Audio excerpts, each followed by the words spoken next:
ভূমিকম্পৰ মডেললৈ আপোনালোকক স্বাগতম।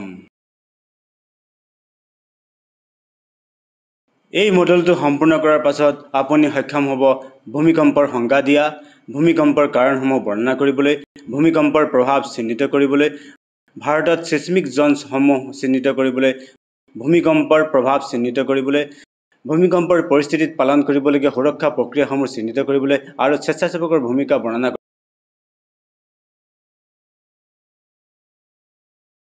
নমস্কাৰ।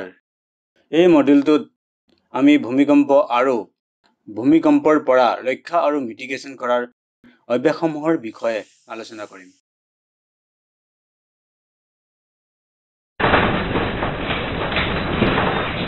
এতিয়া আমি ভূমিকম্পৰ বিষয়ে জানো আহক। ভূমিকম্প হৈছে পৃথিৱীৰ পৃষ্ঠৰ কম্পন যি পৃথিৱীৰ শিল স্তৰৰ ভিতৰত হঠাৎ শক্তিৰ মুকলি হোৱাৰ ফলত ঘটে।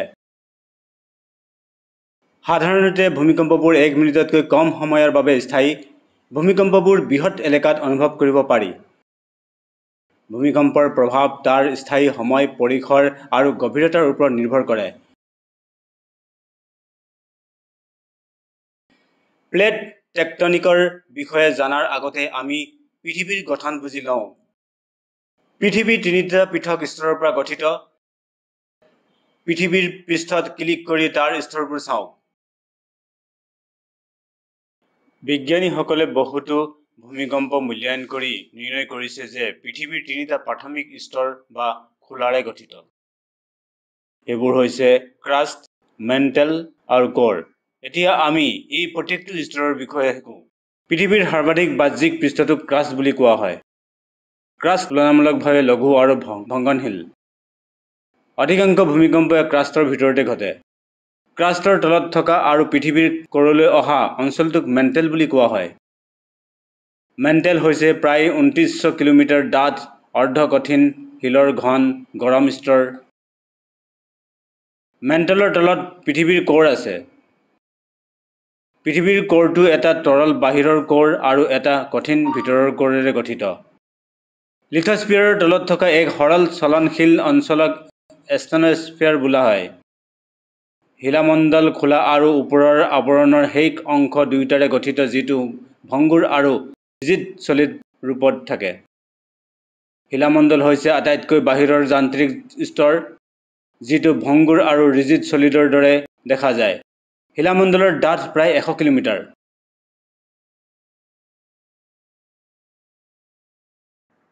এতিয়া প্লেট টেকটনিক কি জানো আহক। প্লেট টেকটনিক তত্ত্ব অনুসৰি পৃথিৱীৰ আটাইতকৈ বাহিৰৰ পৃষ্ঠভাগ 60 পৰা 200 কিলোমিটাৰ ডাঠ আৰু অধিক তৰল অঞ্চলৰ ওপৰত উপঙি থকা কঠিন প্লেটত ভাঙি যায়, ঠিক যেনেকৈ আইচবাৰ্গবোৰ সাগৰৰ ওপৰত ভাহি থাকে। ইয়াত 7টা প্ৰধান প্লেট, কেইবাটাও সৰু প্লেট যিবোৰ বছৰি কিছুমান পৃথিৱীৰ ভূ-পৃষ্ঠৰ তলত থকা অৰ্ধগলিত শিলৰ স্তৰৰ ওপৰত সৰকি যায়। প্লেট টেকটনিক তত্ত্ব বহুতো প্ৰমাণৰ দ্বাৰা সমৰ্থিত যিয়ে পৃথিৱীৰ খোলা আৰু ওপৰৰ মেণ্টেলক কেইবাখনো ডাঙৰ, পাতল, তুলনামূলকভাৱে কঠিন প্লেটৰ দ্বাৰা গঠিত বুলি বিবেচনা কৰে যিবোৰ ইটোৱে সিটোৰ সাপেক্ষে গতি কৰে। প্লেটবোৰ বিভিন্ন দিশত আৰু বেলেগ বেলেগ গতিত গতি কৰি থাকে। কেতিয়াবা প্লেটবোৰ আনৰ লগত ধক্কা মাৰে, আঁতৰ হয় বা আনক ঠেলি যায়। এই ঘটনা সংঘটিত হ'লে সাধাৰণতে ভূমিকম্পৰ সৃষ্টি হয়। এতিয়া প্লেট হিমাৱতৰ বিষয়ে জানো আহক। প্লেট হিমাৱতৰ 4টা প্ৰকাৰ আছে। তেওঁলোকৰ প্ৰত্যেকৰ বিষয়ে জানো আহক। ডাইভাৰ্জেণ্ট বাউণ্ডাৰীজ নতুন ক্ৰাষ্ট সৃষ্টি হয় যেতিয়া প্লেটবোৰ আনৰ পৰা আঁতৰ হয়। কনভাৰ্জেণ্ট বাউণ্ডাৰী একে প্লেট আন এটি প্লেটৰ তলত সৰি পৰাৰ বাবে ক্ৰাষ্ট ধ্বংস হয়। ট্ৰান্সফৰ্ম বাউণ্ডাৰীজ ইয়াত ক্ৰাষ্ট উৎপন্ন নোহোৱা বা ধ্বংস নোহোৱা হয় কিয়নো প্লেটবোৰ অৱলম্বিতভাৱে আনৰ পৰা স্লাইড কৰে। প্লেট বাউণ্ডাৰী জ'নছ এই অঞ্চলসমূহৰ বিস্তৃত বেল্টৰ আকাৰত থাকে য'ত হিমাৱদ্ধতা সঠিকভাৱে সুৰক্ষিত নহয় আৰু প্লেটৰ পৰস্পৰ প্ৰভাৱ স্পষ্ট নহয়। এতিয়া ভূমিকম্পৰ কাৰণসমূহৰ বিষয়ে জানো আহক। গতিকে প্লেটবোৰ সংকুচিত বা প্ৰসাৰিত হোৱাৰ লগে লগে বা ইটোৱে সিটোৰ কাষেৰে পিছলি যোৱাৰ লগে লগে ইহঁতৰ প্ৰান্তত বিশাল বলৰ সৃষ্টি হয়, যাৰ ফলত শিলবোৰ হিংস্ৰভাৱে গতি কৰে। ইয়াৰ ফলত ভূমিকম্পৰ সৃষ্টি হয়। প্লেটবোৰ গতি কৰাৰ লগে লগে সিহঁতে নিজৰ ওপৰত আৰু ইজনে সিজনৰ ওপৰত বল প্ৰয়োগ কৰে। যেতিয়া এই শক্তি যথেষ্ট ডাঙৰ হয় তেতিয়া ক্ৰাষ্ট ভাঙি যায়। ভাঙি পৰা ঘটনাত সেই চাপটো শক্তিৰ ৰূপে মুকলি হয়, যি পৃথিৱীৰ ভিতৰেদি লাহাৰ হিচাপে চলি যায়, যাক আমি ভূমিকম্প বুলি কওঁ। এতিয়া ফল্টৰ বিষয়ে জানো আহক। ফল্ট হ'ল পৃথিৱীৰ এনে এটা চাপৰ অঞ্চল য'ত ছিন্ন ভিন্ন শিলবোৰ ইটোৱে সিটোৰ কাষেৰে পিছলি পৃষ্ঠত বিচ্ছিন্নতা সৃষ্টি কৰে। মুখ্যভাৱে 4 ধৰণৰ ফল্ট বা ভ্ৰান্তি থাকে। সেইবোৰ হ'ল dip slip normal, dip slip reverse, strike slip আৰু অব্লিক স্লিপ। এতিয়া আমি ভূমিকম্প কেনেকৈ ঘটে সেয়া জানো আহক। প্লেটবোৰ দ্ৰুতগতিত ইটোৱে সিটোৰ কাষেৰে পিছলি গৈ ভূমিকম্পীয় ঢৌৰ সৃষ্টি কৰে আৰু মাটি কঁপি উঠে। পৃথিৱী কিছুমান স্তৰৰ পৰা গঠিত হৈছে। সেইবোৰ হ'ল ক্ৰাষ্ট, মেণ্টেল আৰু ক'ৰ। আপুনি দেখিছেনে যে খোলাটো কিমান পাতল? পৃথিৱীৰ বাকী স্তৰৰ তুলনাত খোলাটোৰ তলত এটা অৰ্ধগলিত মেগমাৰ তৰল মেণ্টেল স্তৰ, যিটোক ওপৰৰ মেণ্টেল আৰু তলৰ মেণ্টেলত একেলগে ভাগ কৰিব পাৰি। ওপৰৰ মেণ্টেল আৰু খোলাটোক সামূহিকভাৱে মেণ্টেলৰ তলৰ লিথোস্ফিয়াৰ বুলি জনা যায়। মেণ্টেলৰ তলত ক'ৰ থাকে, যিটোক বাহিৰৰ ক'ৰ আৰু ভিতৰৰ ক'ৰত বিভক্ত কৰিব পাৰি। বাহিৰৰ ক'ৰটো লোহা আৰু নিকেলৰ। ইয়াত উষ্ণতা ইমান বেছি হোৱাৰ বাবে আপুনি এই ধাতুবোৰ গলিত তৰল ৰূপত দেখা পোৱা যায়।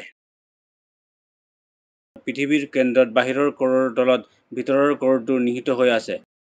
এই স্তৰটো লোহাৰে নিৰ্মিত এটা কঠিন বলৰ দৰে। এইটোৱেই পৃথিৱীৰ আটাইতকৈ উষ্ণ অংশ আৰু ইয়াৰ উষ্ণতা সূৰ্যৰ পৃষ্ঠৰ সমানেই। ভিতৰৰ ক'ৰটো কঠিন হৈ থাকে কাৰণে পৃথিৱীৰ মাধ্যাকৰ্ষণ শক্তি ইমানেই শক্তিশালী যে ধাতুবোৰ যিমান গৰম হ'লেও গলিব নোৱাৰে।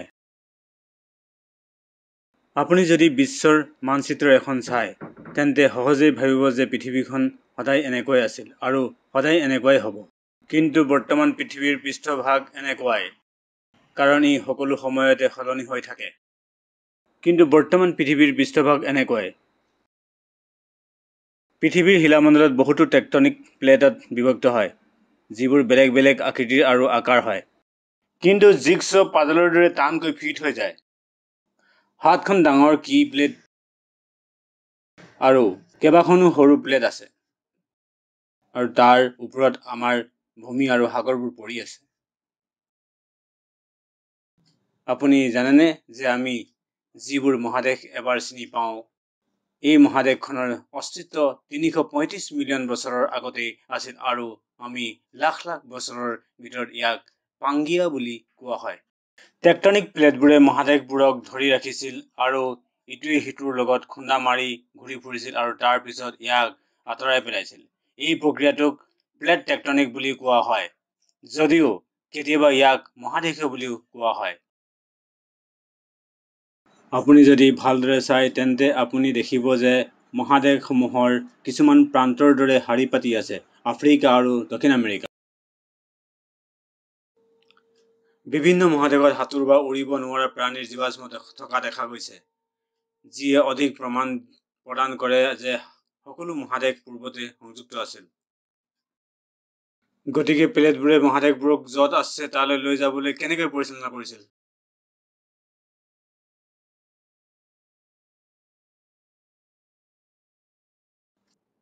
এটা ফল্টৰ ওপৰত হঠাতে পিছলি যোৱাৰ ফলত ভূমিকম্পৰ সৃষ্টি হয়।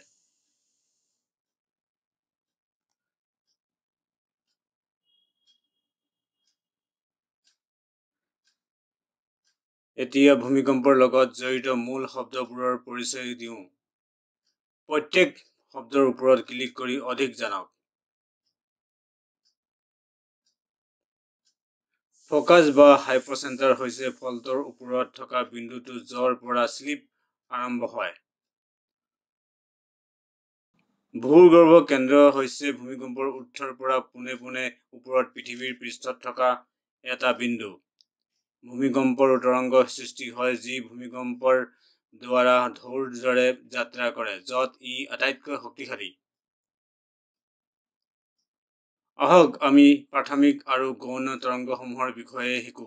সাধাৰণতে দুই প্ৰকাৰৰ ভূমিকম্পীয় তৰংগ থাকে, প্ৰাথমিক তৰংগ আৰু গৌণ তৰংগ। আহক আমি এই তৰংগসমূহৰ বিষয়ে জানো। পি ৱেভছ বা প্ৰাথমিক ৱেভছ হৈছে ছিছমোগ্ৰাফত সৰ্বপ্ৰথমে উপস্থিত হোৱা ৱেভছ। পি ৱেভ হৈছে আটাইতকৈ তীব্ৰ ভূকম্প ৱেভ আৰু ই কঠিন, তৰল বা গেছৰ মাজেৰে পাৰ হ'ব পাৰে। এইবোৰ পৃথিৱীৰ পৃষ্ঠৰ সৈতে 5-ৰ পৰা 8 কিলোমিটাৰ প্ৰতি ছেকেণ্ড গতিত যাত্ৰা কৰে। ইহঁতে যোৱা মাধ্যমটোত সংকোচন আৰু বিৰলতাৰ চাপ এৰি থৈ যায়। কুকুৰৰ দৰে কিছুমান বিশেষ প্ৰাণীয়ে ভূমিকম্পই খোলাত খুন্দা মৰাৰ বহু আগতে পি ঢৌ অনুভৱ কৰিব পাৰে। মানুহসকলে মাটিৰ পৃষ্ঠত ইয়াৰ প্ৰভাৱে অনুভৱ কৰিব পাৰে। ছেকেণ্ডেৰী ৱেভছ হৈছে ভূমিকম্পৰ সময়ত দ্বিতীয় ৱেভছ হিচাপে উপস্থিত হোৱা ৱেভছ। এইবোৰ প্ৰাথমিক ৱেভছতকৈ অধিক ধীৰ গতিত চলে আৰু কেৱল কঠিন পদাৰ্থৰ মাজেৰে চলিব পাৰে। এইবোৰ প্ৰতি ছেকেণ্ডত 3 পৰা 4.8 কিলোমিটাৰ বেগেৰে যাত্ৰা কৰিব পাৰে। পৃথিৱীৰ স্তৰৰ মাজেৰে এছ তৰংগৰ ট্ৰেজেক্টৰী অধ্যয়ন কৰাৰ পিছতেই বিজ্ঞানীসকলে এই সিদ্ধান্তত উপনীত হ'বলৈ সক্ষম হয় যে পৃথিৱীৰ বাহিৰৰ ক'ৰটো তৰল। ভূমিকম্প কেতিয়া আৰু ক'ত হ'ব বা কিমান ডাঙৰ হ'ব সেই বিষয়ে সঠিকভাৱে ভৱিষ্যবাণী কৰাটো বৰ্তমান সম্ভৱ নহয়। ভূমিকম্পৰ পূৰ্বাভাস দিব পৰা কোনো প্ৰযুক্তি এতিয়ালৈকে উলিওৱা হোৱা নাই, কিন্তু প্ৰাথমিক আৰু দ্বিতীয় ৱেভছৰ বেগৰ পাৰ্থক্যৰ ভিত্তিত কিছু সময়ৰ আগতে সতৰ্কতা লাভ কৰা সম্ভৱ। এনে তৰংগ ধৰা পেলাবলৈ থকা যন্ত্ৰবোৰে লগে লগে প্ৰাথমিক তৰংগ ধৰা পেলায়। ইতিমধ্যে ভূমিকম্প হৈছে আৰু কেইছেকেণ্ডমানৰ পিছত গৌণ তৰংগই ভূমিকম্পৰ কেন্দ্ৰৰ পৰা দূৰত্বৰ ওপৰত ভিত্তি কৰি সতৰ্কবাণী দিব পাৰে। এতিয়া আমি পৃথিৱীৰ ত্ৰুটি ৰেখাবোৰৰ বিষয়ে জানো। বিশ্বৰ ত্ৰুটি ৰেখাৰ মানচিত্ৰই পৃথিৱীৰ বিভিন্ন তল ত্ৰুটি ৰেখাবোৰৰ বিশদ চিত্ৰ প্ৰদান কৰে। পৃথিৱীখন অহৰহ গতিশীল হৈ থাকে, যাৰ বাবে শিলৰ গতি অবিৰতভাৱে চলি থাকে। শিলৰ এই গতিৰ ফলত ভাঙন বা বিচ্ছিন্নতাৰ সৃষ্টি হয়, যিটোক ফল্ট বুলি কোৱা হয়।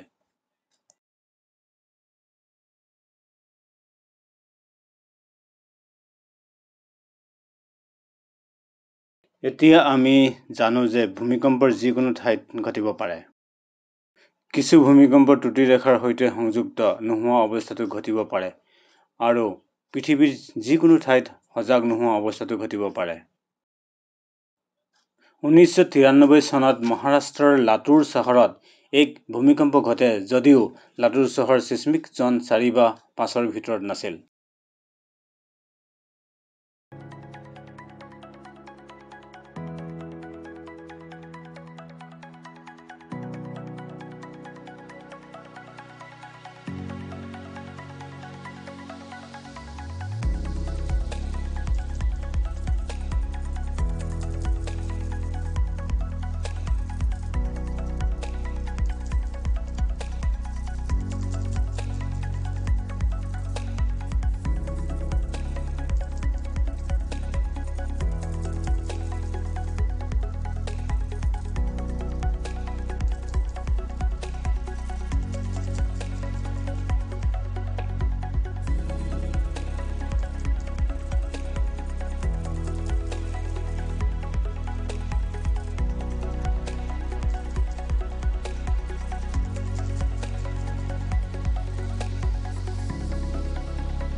ভূমিকম্পৰ মাপদণ্ড কৰা বিভিন্ন কাৰণৰ বাবে গুৰুত্বপূৰ্ণ। এটা মুখ্য কাৰণ হ'ল ভূমিকম্পৰ গভীৰতাৰ মাত্ৰা সন্দৰ্ভত বিস্তৃত তথ্য প্ৰদান কৰা। ভূমিকম্পৰ মাপৰ বিভিন্ন পদ্ধতি আছে। প্ৰথমে সিসমোগ্ৰাফৰ বিষয়ে জানো। সিসমোগ্ৰাফ হৈছে এটা যন্ত্ৰ যি ভূমিকম্পৰ তীব্ৰতা আৰু সময়কাল পৰিমাণৰ ৰেকৰ্ড কৰে। সিসমোগ্ৰাফে ভূমিকম্পৰ তীব্ৰতা ৰিয়েক্টাৰ স্কেলত মাপ কৰে। ভূমিকম্পৰ তীব্ৰতা মাপৰ বাবে ৰিয়েক্টাৰ মেগনিটিউড স্কেল ব্যৱহাৰ কৰা হয়। এই স্কেলত প্ৰতিটো এক পইণ্টৰ বৃদ্ধি 10 গুণ কম্পন আৰু 33 গুণ শক্তি বৃদ্ধিৰ সূচক। এটি ডাঙৰ ভূমিকম্পে মুক্ত কৰা শক্তি প্ৰথমে পাৰমাণৱিক বোমাৰ শক্তিৰ 10,000 গুণ সমান হ'ব পাৰে। এয়া ৰিয়েক্টাৰ মেগনিটিউড ৰেঞ্জ অনুসৰি ভূমিকম্পৰ প্ৰভাৱ দেখুওৱাৰ চাৰ্ট। এয়া ৰিয়েক্টাৰ মেগনিটিউড ৰেঞ্জ অনুসৰি ভূমিকম্পৰ প্ৰভাৱ দেখুওৱা চাৰ্ট। পৰিসংখ্যা অনুসৰি 1800 আৰু 2023 চনৰ মাজত ভাৰতীয় উপমহাদেশত 3,383টা ভূমিকম্পৰ ঘটনা পৰিসংখ্যা কৰা হৈছে। ছবিটোত ৰঙা বিন্দুবিলাক সেই কালছোৱাৰ ভিতৰত ভূমিকম্পৰ ঘটনাসমূহৰ প্ৰদৰ্শন কৰে। আৰম্ভ কৰা ঘটনাসমূহৰ মেগনিটিউড 5 বা তলৰ ৰিয়েক্টাৰ স্কেলত।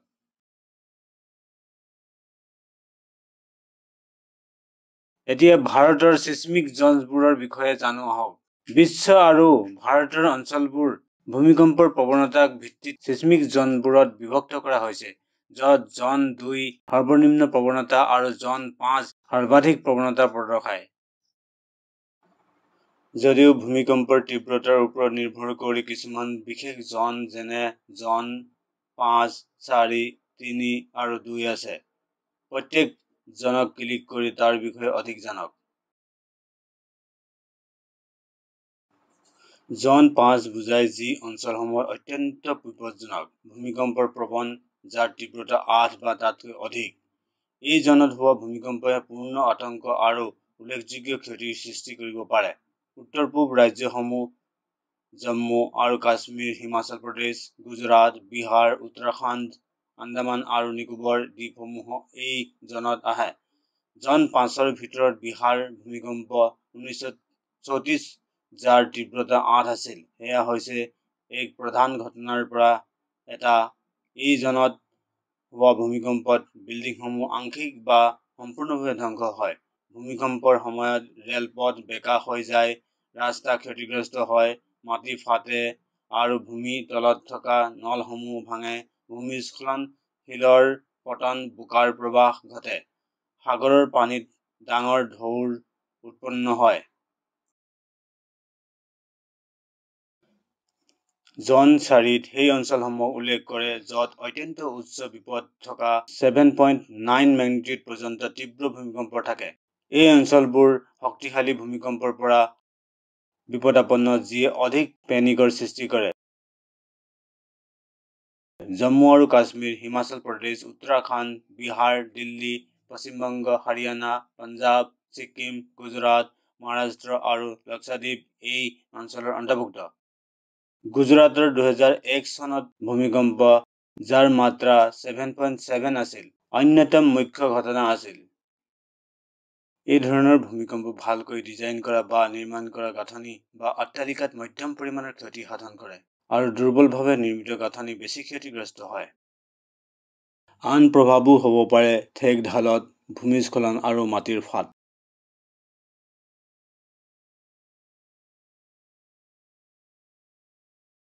জন 3 বুজায় সেই অঞ্চলসমূহৰ মধ্যম পৰিসৰৰ ভূমিকম্পৰ প্ৰৱণ, যাৰ তীব্ৰতা 6.9 পৰ্যন্ত।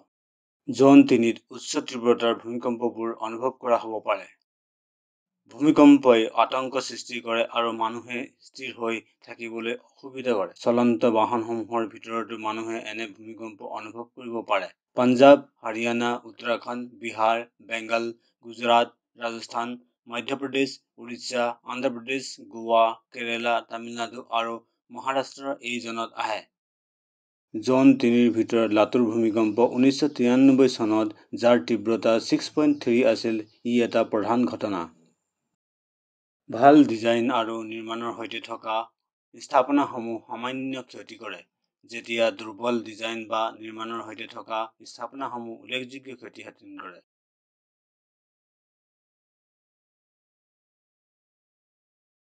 জন 2ত সেই অঞ্চলসমূহ অন্তৰ্ভুক্ত হয় য'ত 4.9 পৰ্যন্তৰ মাত্ৰাৰ ভূমিকম্পীয় ব্যাঘাতৰ হয়।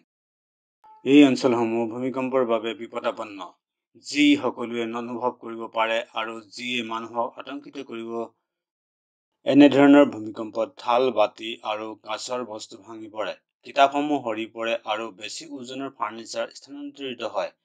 ৰাজস্থান, উত্তৰ প্ৰদেশ, গুজৰাট, হাৰিয়ানা, মধ্যপ্ৰদেশ, মহাৰাষ্ট্ৰ, উৰিষ্যা, অন্ধ্ৰপ্ৰদেশ, তেলেংগানা, কৰ্ণাটক আৰু তামিলনাডু এই জনত আহে। জন 2ৰ ভিতৰত ৰাজস্থানৰ ভূমিকম্প 2006, যাৰ তীব্ৰতা 4.0 আছিল, ই এটা প্ৰধান ঘটনা। কিছু পৰিমাণৰ প্লাষ্টাৰ খহি যোৱা আৰু কিছু পৰিমাণৰ স্থাপনা ক্ষতি দেখা যায়।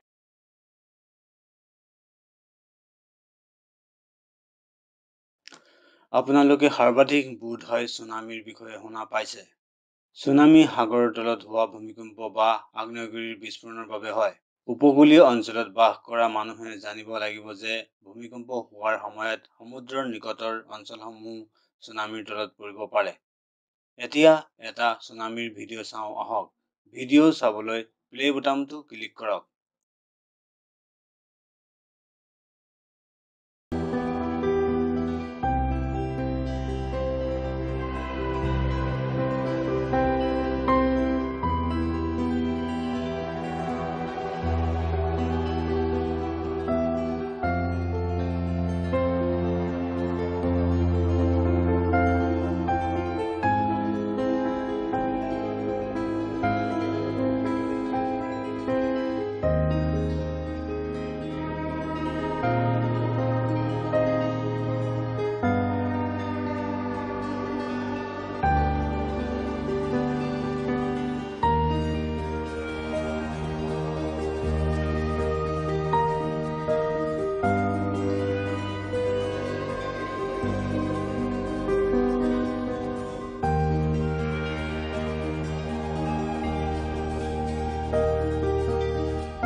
ಫಸ್ಟ್ ಒಂದಲ್ಲ ಕಡೆ ಅಂಕಲ ಉಳ್ಳಿ ಬಿಡ್ತೀಯ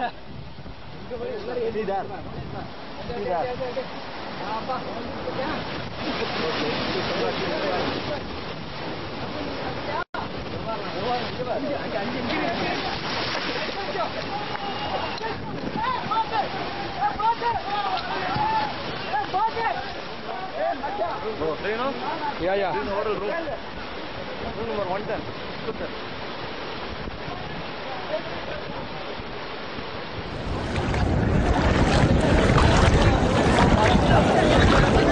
புரட்டி இருக்குமா? இல்லை, புரட்டி தான் தூக்கல. எப்படி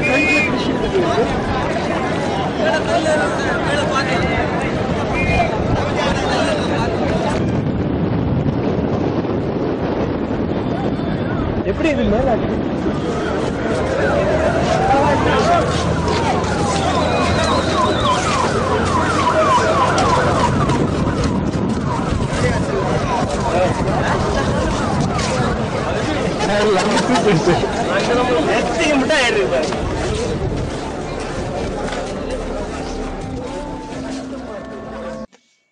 চেন্নাই অঞ্চলত হোৱা ক্ষতি অত্যাধিক আছিল, যাৰ পৰিমাণ বিলিয়ন ডলাৰৰ সমান।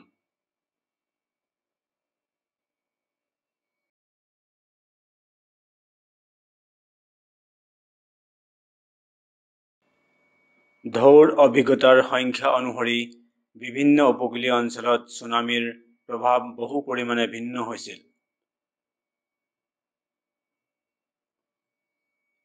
জলমগ্ন হোৱা দূৰত্ব আৰু ঢৌৰ উচ্চতা, অঞ্চলৰ জনসংখ্যাৰ ঘনত্ব আৰু টপোগ্ৰাফিক আৰু ভূগোলীয় বৈশিষ্ট্যৰ ওপৰত নিৰ্ভৰ কৰিছিল।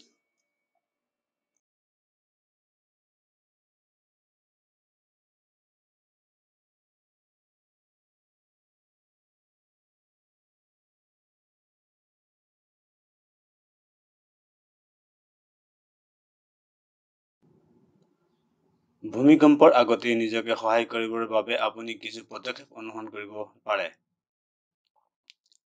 আহক এই পদক্ষেপবোৰ এটা এটাকৈ চাওঁ। ভূমিকম্পৰ আগতে আপোনাৰ ঘৰৰ আৰু গাড়ীৰ বাবে এটা ডিজাস্টাৰ কিট প্ৰস্তুত কৰা উচিত। ডিজাস্টাৰ কিটত থাকিব লাগিব এটা প্ৰাথমিক চিকিৎসা কিট, শুকান খাদ্য, বটলবন্দী পানী, পাৱাৰ বেংক, টৰ্চ লাইট, উপযুক্ত পৰিধান আৰু মোবাইল ফোন।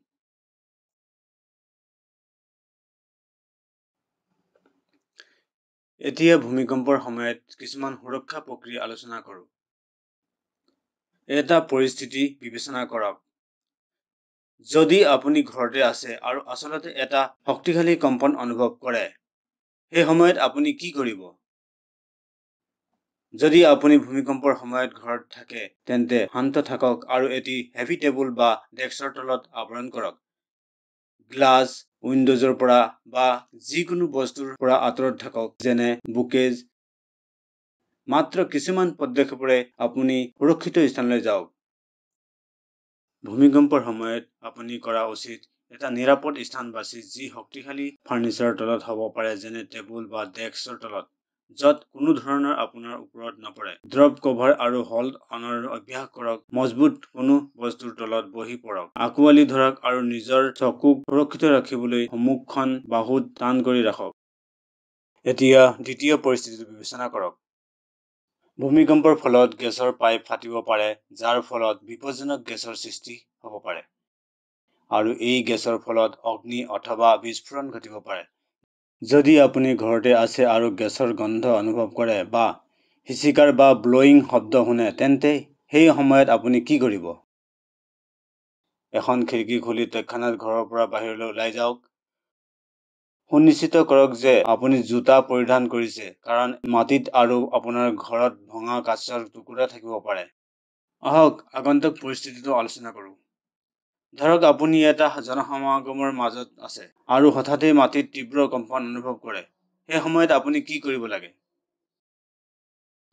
আপুনি দৰ্জাৰ পৰা সোনকালে বাহিৰলৈ যাব নালাগে।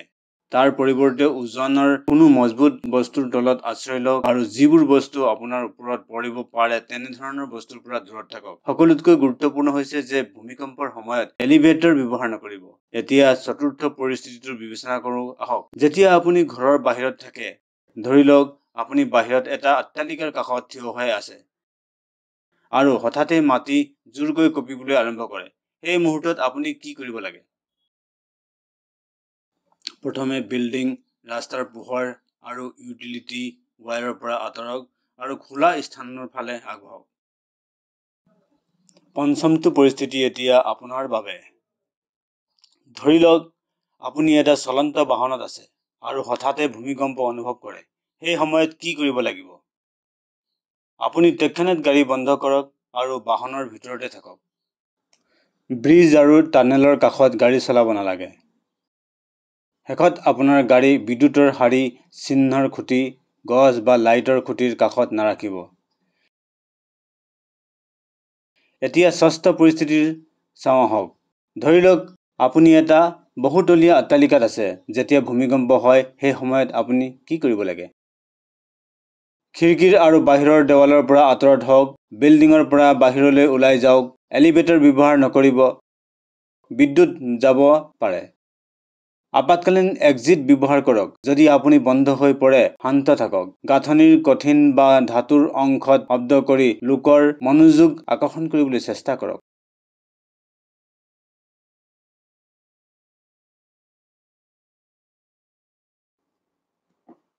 এতিয়া আহক আমি ভূমিকম্পৰ পিছত কি কি সুৰক্ষা ব্যৱস্থা গ্ৰহণ কৰিব লাগে সেয়া চাওঁ। এতিয়া আহক আমি ভূমিকম্পৰ পাছত কি আগৰ পদক্ষেপ গ্ৰহণ কৰিব লাগে সেয়া পৰ্যালোচনা কৰোঁ। শান্ত থাকক আৰু ৰেডিঅ'টো অন কৰি শুনক আৰু নিৰ্দেশনাসমূহ মানি চলক। সাগৰ আৰু নদীৰ নিম্ন অঞ্চলৰ পৰা আঁতৰত হওক কাৰণ ডাঙৰ ঢৌ আহিব পাৰে। পিছৰ কম্পনৰ বাবে প্ৰস্তুত থাকক। পানী, গেছ আৰু বিদ্যুৎ বন্ধ কৰক। মেচ জ্বলাই বা ছুইচ অন নকৰিব। আপুনি সোনকালে যিকোনো দাহ্য সামগ্ৰীবোৰ যি পৰি গৈছে সেয়া পৰিষ্কাৰ কৰক। যদি আপুনি জানে যে লোকসকলৰ মাটিৰ তলত পৰিছে তেন্তে উদ্ধাৰকাৰী দলক জনাওক। খোলা পাত্ৰৰ পৰা পানী নাখাব। যদি আপোনাৰ ঘৰ খুবেই ক্ষতিগ্ৰস্ত হয় তেন্তে আপোনাৰ ঘৰ ত্যাগ কৰিব লাগিব। অধিকাংশ ক্ষতিগ্ৰস্ত বিল্ডিঙৰ ভিতৰত বা তাৰ কাষত নাযাব। সম্ভৱ হলে খাদ্য, ঔষধ আৰু পানী ৰখা পাত্ৰ সংগ্ৰহ কৰক।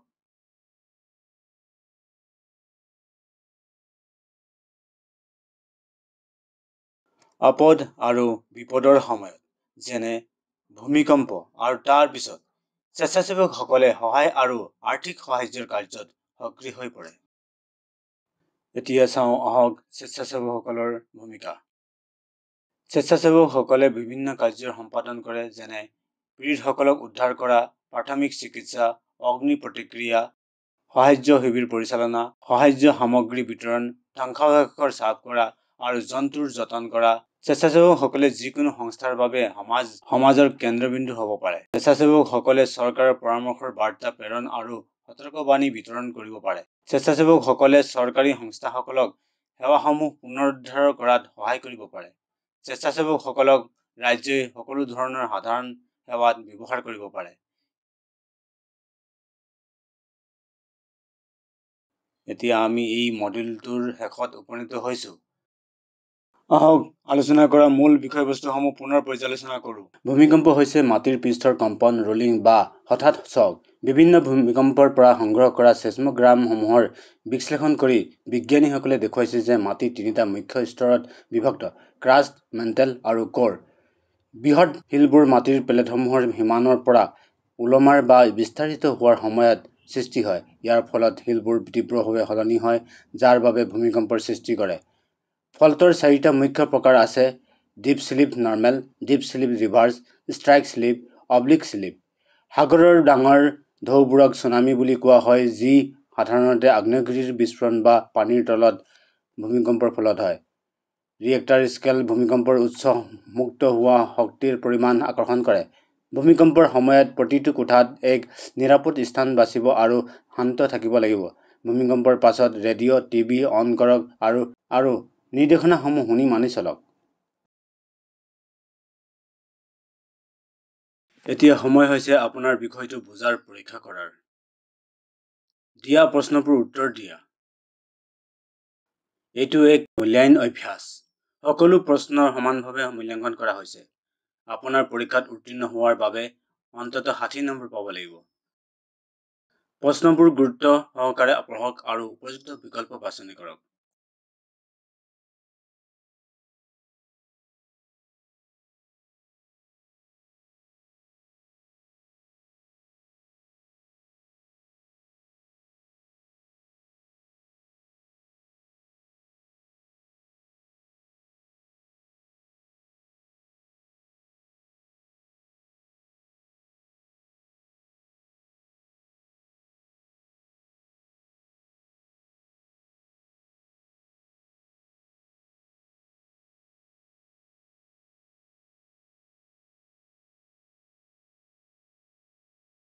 অভিনন্দন।